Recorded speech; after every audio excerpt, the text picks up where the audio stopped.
அதுக்கப்புறமா ஸ்டாப். இந்த மாதிரி மவுத் ஆர்கன் டைப்பாக கிடைக்கும் பாருங்க. இந்த மாதிரி மவுத் ஆர்கன்ஸை வந்து பிளாஸ்டிக்லேயும் கிடைக்குது, குவாலிட்டியாகவும் கிடைக்குது.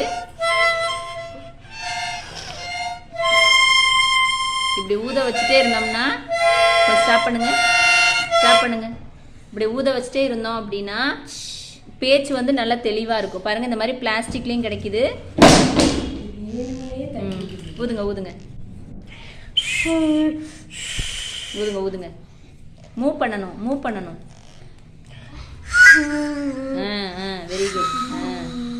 இப்போ உதட்டுக்கு வந்து நல்ல ஒரு பிடிப்பு கிடைக்கும். குழந்தைகள் வந்து நல்லா பேச ஆரம்பிப்பாங்க. Very good. இது வந்து ஸ்பீச் தெரப்பியில் வந்து நம்ம இந்த மாதிரி இன்ஸ்ட்ருமெண்ட்ஸ்லாம் யூஸ் பண்ணி நம்ம வந்து நல்ல காற்று வெளிப்படுத்த